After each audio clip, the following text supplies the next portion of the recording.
सूरज अभी पूरा उगा भी नहीं था, पर गांव के बाहर फैले कूड़े के मैदान में एक दुबला पतला आदमी फटी कमीज और पुराने बोरे के साथ झुककर कुछ ढूंढ रहा था। नाम था सलीम, वही जिसे गांव वाले निकम्मा कहकर पुकारते थे।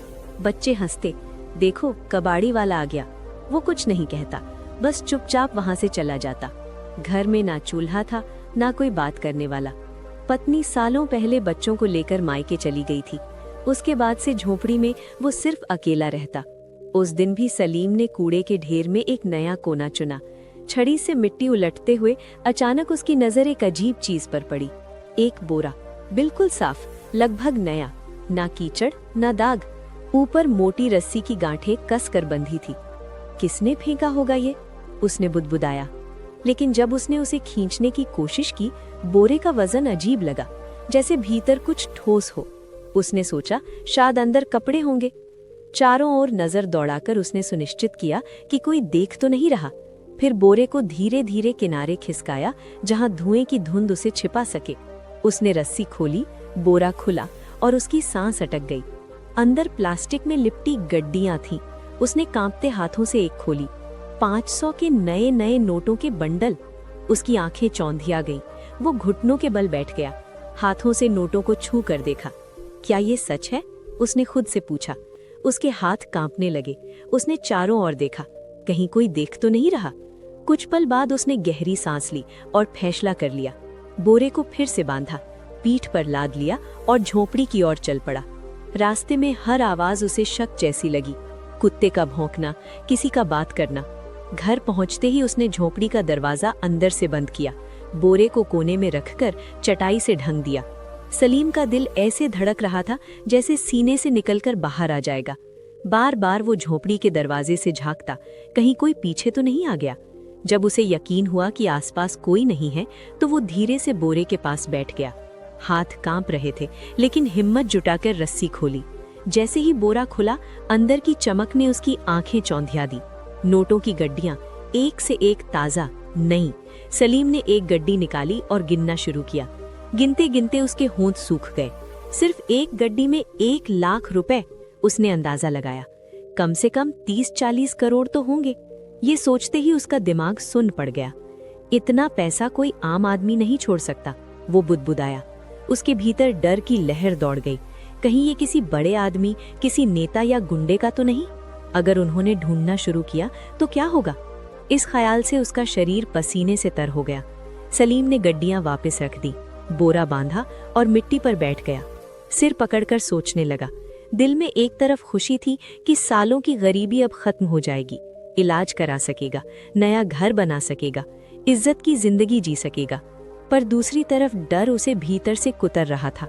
अगर किसी को पता चल गया तो लोग उसे चोर कहेंगे, पुलिस पकड़ लेगी या असली मालिक आ जाएगा। रात भर वो जागता रहा। उसने खुद को तसल्ली दी, अगर कल सिर्फ एक गड्डी निकालकर इलाज करवा लूं तो किसी को क्या पता चलेगा। डॉक्टर ने पहली बार उसे इज्जत से बैठाया, दवाइयां दी और कहा इलाज मुमकिन है। सालों बाद सलीम के चेहरे पर एक सच्ची मुस्कान आई। वो समझ गया, ये दौलत उसका इम्तिहान है, वरना वरदान नहीं। अगला दिन सलीम के लिए एक नई सुबह बन गया। वर्षों बाद उसने आईने में खुद को गौर से देखा। चेहरा कमजोर था, मगर आंखों में अब उम्मीद की चमक थी। उसने सोचा, अगर समझदारी से काम लूं तो सब बदल सकता है। सबसे पहले उसने अपनी झोपड़ी की मरम्मत करवाई। बोरे से कुछ पैसे निकाले, मजदूरों को बुलाया और छत बदलवा दी। कुछ ही दिनों में घर की बदबू और सीलन खत्म हो गई।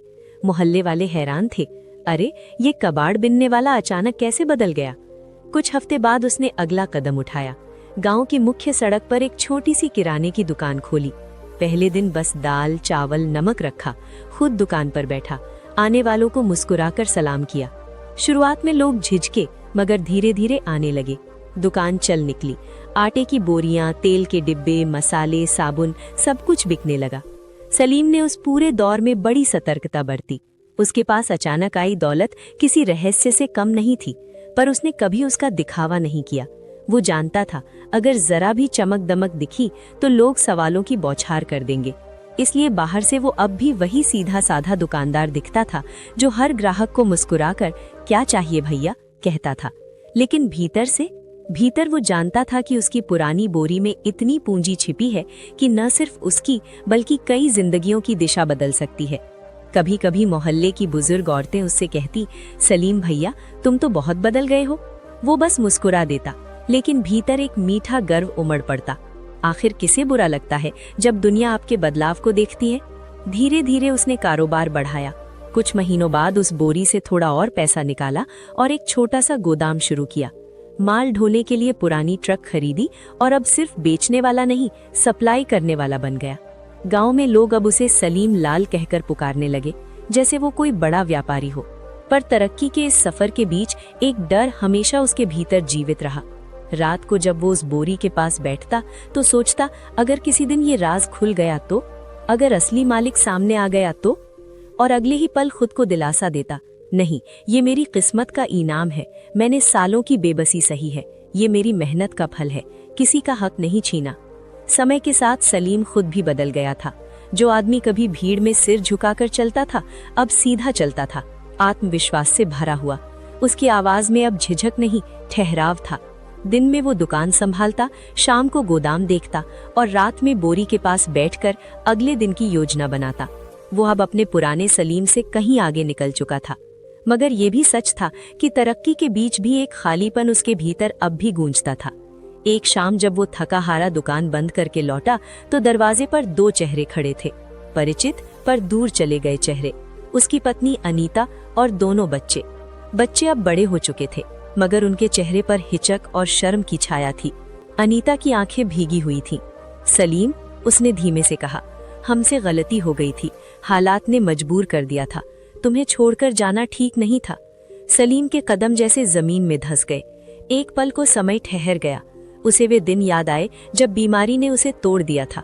घर में खाने को कुछ नहीं था और अनीता ने कहा था, मैं ये सब नहीं झेल सकती, और बच्चों को लेकर चली गई थी। वो वही रात थी जब सलीम का सब कुछ बिखर गया था। अब वही अनीता उसके दरवाजे पर थी। बच्चे आगे बढ़े और बोले, बाबा हमें माफ कर दीजिए, अब हम आपके साथ रहना चाहते हैं। सलीम का दिल कांप उठा। एक तरफ वो पिता था जिसे बच्चों को गले लगाने की चाहत थी, दूसरी तरफ वो वही टूटा हुआ इंसान था जिसे छोड़ दिया गया था। क्या उनका लौटना सच में मोहब्बत थी या अब दौलत की चमक उन्हें वापस खींच लाई थी? ये सवाल उसे भीतर चुभ गया। उसने ठंडे स्वर में कहा, जब मैं खाली हाथ था तुम सब चले गए थे, अब जब मेरे पास कुछ है तो लौट आए हो। क्या ये प्यार है या लालच? अनीता की आंखों से आंसू बह निकले। नहीं सलीम, अब हम सच में पछता रहे हैं, बच्चों को तुम्हारा साया चाहिए। सलीम ने निगाहें झुका ली। भीतर ज्वालामुखी सी हलचल थी। वो जानता था कभी कभी माफ करना आसान होता है, लेकिन भूलना नहीं। आखिर उसने कहा, बच्चे मेरे हैं और उनका हक कोई नहीं छीन सकता। मैं उनकी पढ़ाई, उनका भविष्य संभालूंगा। लेकिन अनीता, हमारे बीच जो दीवार खड़ी हो गई है वो अब कभी नहीं गिरेगी। अनीता चुप रह गई। बच्चों की आंखों में राहत थी, कम से कम पिता फिर से उनके जीवन में थे। पर सलीम के दिल का पुराना घाव फिर हरा हो गया। बाहर की दुनिया कहती थी सलीम लाल अब एक सफल आदमी है, लेकिन भीतर वो अब भी वही सलीम था जो अपनी पुरानी बोरी के साथ अतीत और वर्तमान के बीच झूलता रहा। उस रात सलीम देर तक नींद नहीं ले पाया। वो बोरी के पास बैठा जैसे किसी पुराने दोस्त से बातें कर रहा हो। ये दौलत सब कुछ लौटा रही है, इज्जत, नाम, सुकून भरी जिंदगी, बट क्या ये मन की शांति भी लौटा पाएगी? सवाल हवा में तैर गया और जवाब में बस दीवारों की खामोशी थी। कुछ हफ्ते बीते। सलीम की दुकान अब एक छोटे से साम्राज्य में बदल चुकी थी। गोदाम से माल निकलता, गाड़ियां आती जाती और गांव वाले अब उसे सलीम भाई कहकर सम्मान से पुकारते। बाहर की दुनिया में सब ठीक था, पर भीतर एक बोझ था जो हर रात उसके सीने पर बैठ जाता। वो उस बोरी को देखता और खुद को समझाता, शायद किसी चोर ने फेंकी होगी या शायद किस्मत ने मुझ पर दया की। पर किस्मत को भी जैसे उसके धैर्य की परीक्षा लेनी थी। एक शाम वो घर के आंगन में चाय की चुस्कियां ले रहा था। अंदर टीवी पर खबरें चल रही थी, सामान्य राजनीतिक बकवास जिसे अब वो ध्यान से नहीं सुनता था। लेकिन अचानक एंकर की आवाज तेज हुई, ब्रेकिंग न्यूज, विधायक के घर हुआ चोरी। सलीम का दिल धक से रह गया। एंकर बता रहा था एक चोर विधायक के घर से पैसे चुराकर भाग रहा था। जब पुलिस ने उसका पीछा किया तो उसने पैसे कहीं छुपा दिए हैं जो अब मिल नहीं रहे हैं। पुलिस लगातार उसे तलाशने की कोशिश कर रही है। उसका हाथ कांप गया। उसके दिमाग में बिजली सी कौंधी। बोरा, वही बोरा। एंकर बोलता जा रहा था, सैकड़ों करोड़ अब भी लापता हैं। छोटे बंडल शायद कभी न मिले, लेकिन जांच जारी है। वो वाक्य उसके कानों में गूंजने लगा। छोटे बंडल शायद कभी न मिले, मतलब शायद उसका बोरा अब भी सुरक्षित है। इसके साथ ही एक ठंडी लहर उसकी रगों में दौड़ गई। अगर कभी किसी ने पता लगा लिया तो, अगर असली मालिक सामने आ गया तो, और अगले ही पल खुद को दिलासा देता, नहीं, ये मेरी किस्मत का इनाम है, मैंने सालों की बेबसी सही है, ये मेरी मेहनत का फल है, किसी का हक नहीं छीना। समय के साथ सलीम खुद भी बदल गया था। जो आदमी कभी भीड़ में सिर झुकाकर चलता था, अब सीधा चलता था, आत्मविश्वास से भरा हुआ। उसकी आवाज में अब झिझक नहीं, ठहराव था। दिन में वो दुकान संभालता, शाम को गोदाम देखता और रात में बोरी के पास बैठकर अगले दिन की योजना बनाता। वो अब अपने पुराने सलीम से कहीं आगे निकल चुका था। मगर ये भी सच था कि तरक्की के बीच भी एक खालीपन उसके भीतर पर दिल के अंदर अब एक नया जख्म बन चुका था। हर बार जब वो नोट गिनता, उसके हाथ जैसे कांपते। फिर भी जिंदगी चलती रही। इसी दौरान एक दिन पास के गांव से एक आदमी सामान लेने आया। साथ में थी उसकी बहन सलोनी, सादा सी। 2 साल पहले उसने अपने पति को बीमारी में खो दिया था और अब अपने भाई के साथ कामकाज संभाल रही थी। सलीम ने जब पहली बार उससे बात की तो उसे अजीब सुकून महसूस हुआ। सलोनी की बातों में न कोई दिखावा था, न कोई मतलब। वो सलीम को एक व्यापारी नहीं, एक इंसान की तरह देखती थी। धीरे धीरे वो दुकान पर आने लगी, कभी भाई के साथ, कभी अकेली। हर बार उसके लहजे में एक सहज विनम्रता होती जो सलीम के दिन की थकान उतार देती। एक दिन सलोनी ने मुस्कुराते हुए कहा, आप बहुत मेहनती हैं सलीम जी, गांव में सब आपकी इज्जत करते हैं।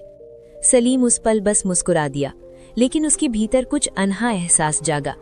शायद पैसा इंसान को सुरक्षित कर सकता है, मगर किसी का अपनापन ही उसे जिंदा रखता है। जब सलोनी ने मुस्कुराते हुए कहा, आप बहुत इज्जतदार इंसान हैं, तो सलीम के भीतर कुछ पिघल गया। बरसों बाद किसी ने सम्मान दिया था, वो भी एक सुंदर औरत ने। उसके सीने में जैसे ठंडक उतर गई। धीरे धीरे दोनों के बीच एक नर्म रिश्ता पनपने लगा। सलोनी सिर पर सुनती नहीं थी, वो समझती थी। जब उसे सलीम के अतीत का पता चला तो उसने अफसोस नहीं जताया, बल्कि उसकी आंखों में देखकर कहा, जो बीत गया वो वक्त की परीक्षा थी, अब जरूरी है कि तुम आगे बढ़ो। इन शब्दों ने सलीम के भीतर जैसे कोई नया दीपक जला दिया। कुछ महीनों बाद उसने एक फैसला लिया, वो सलोनी से शादी करेगा। गांव में ये खबर सुनते ही तरह तरह की बातें होने लगी। किसी ने ताना मारा, कबाड़ बिनने वाला अब नई बीवी लाएगा, तो किसी ने हंसते हुए कहा, चलो अब इस बेचारे की जिंदगी में रोशनी तो आई। सलीम ने किसी बात का जवाब नहीं दिया। वो जानता था ये शादी सिर्फ साथ पाने के लिए नहीं, बल्कि खुद को नया जीवन देने के लिए है। शादी बहुत सादगी से हुई, न बैंड बाजा, न दावतों की भीड़, बस 2 साक्षी, कुछ फूल और 2 दिलों की नई शुरुआत। सलोनी के आने के बाद सलीम का घर जैसे सांस लेने लगा। जब सलीम दुकान से थका हारा लौटता तो सलोनी मुस्कुराकर दरवाजा खोलती। वो मुस्कान न महंगी थी, न बनावटी। इन छोटी छोटी बातों ने सलीम को वो सुकून दिया जो किसी दौलत से नहीं खरीदा जा सकता। फिर भी जब रात गहर आती और सलोनी सो जाती, सलीम का मन फिर उसी बोरी के पास जा बैठता। वो बोरी उसे चैन नहीं लेने देती थी। हर बार नोटों की चमक उसे ये याद दिलाती, ये दौलत पवित्र नहीं है। वो सोचता, अगर ये पैसा किसी जुर्म से जुड़ा है तो इससे मुझे शांति कैसे मिल सकती है। यही विचार धीरे धीरे उसे एक बड़े फैसले तक ले गए। सलीम ने ठान लिया, अब ये पैसा सिर्फ उसका नहीं रहेगा, ये दूसरों के लिए काम आएगा। उसे अच्छी तरह याद था कि गरीबी कैसे इंसान की इज्जत तक छीन लेती है। वो ताने, वो उपेक्षा, वो दिन जब क्लिनिक का मुलाजिम उसे हिकारत से देखता था, वो सब उसकी यादों में अब भी जिंदा थे। और फिर एक सुबह उसने पहला कदम बढ़ाया। गांव की पुरानी मस्जिद बारिश में टपकती थी। नमाजियों को अक्सर छाते लेकर अंदर जाना पड़ता था। सलीम ने चुपचाप चंदा देना शुरू किया। जब रकम काफी हो गई तो उसने अपना नाम सामने रखा। गांव में खलबली मच गई। वही सलीम जो कचरा बिनता था, इतना पैसा कहाँ से आया? कुछ ने ताना मारा, कुछ ने शक जताया, शायद जुए में जीता होगा। लेकिन जैसे जैसे मस्जिद की दीवारें उठती गईं, सलीम की नीयत साफ होती गई। लोगों ने देखा वो दिखावे के लिए नहीं, सच्चे मन से मदद कर रहा है। धीरे धीरे आलोचनाएं थम गईं और गांव के लोग अब उसे सलीम मियां कहकर सम्मान देने लगे। वो आदमी जिसे कभी समाज ने ठुकरा दिया था, अब समाज का सहारा बन गया था। सलीम ने अपने जीवन में एक और बड़ा कदम उठाया। इस बार उसने पैसे से नहीं, दिल से निवेश करने का फैसला लिया। उसने घोषणा की, मैं गांव में एक स्कूल खोलूंगा जहां हर गरीब बच्चा बिना फीस के पढ़ सकेगा। लोगों ने पहले तो सोचा ये बस एक भावनात्मक बयान है, लेकिन जब नींव की पहली ईंट रखी गई तो सब समझ गए। सलीम अब सिर्फ व्यापारी नहीं रहा, वो गांव का रहनुमा बन चुका था। सलोनी ने भी उसका साथ दिया, कंधे से कंधा मिलाकर। कुछ युवा शिक्षक मामूली वेतन पर पढ़ाने को तैयार हो गए। कोई कहता ये तो चमत्कार है, कोई दुआ देता, खुदा ऐसे लोगों को सलामत रखे। सलीम ने बाकी बचे हुए पैसे और भी व्यापार में लगा दिए, और ऐसे करते करते वो अब सच में एक बहुत अमीर आदमी बन गया। अब उसे उस बोर की कोई जरूरत नहीं थी। अब उसकी कमाई ही इतनी ज्यादा थी कि वो अब अरबों में बिजनेस करता, लेकिन फिर भी वो अल्लाह का शुक्र अदा करता और गरीबों की मदद करता। उसने अपनी पहली बीवी और बच्चों को लंदन में एक बड़ा सा बंगला और एक होटल बनवा कर दे दिया। उसकी पहली बीवी भी अपने बच्चों के साथ खुश रहने लगी। अगर आपको भी सलीम की ये कहानी सोचने पर मजबूर करती है कि सच्चाई, पछतावे और भलाई के बीच इंसान का असली संघर्ष क्या होता है, तो एक लाइक जरूर करें। कमेंट में बताइए, अगर आप सलीम की जगह आप होते तो क्या करते? क्या गलत पैसे से की गई भलाई सही मानी जा सकती है? आपकी राय हमारे लिए बहुत कीमती है। और हाँ, ऐसी ही दिल छू लेने वाली कहानियां देखने के लिए चैनल को सब्सक्राइब करें और नोटिफिकेशन ऑन कर लें, ताकि अगली कहानी सीधे आपके मोबाइल स्क्रीन पर पहुंचे। धन्यवाद।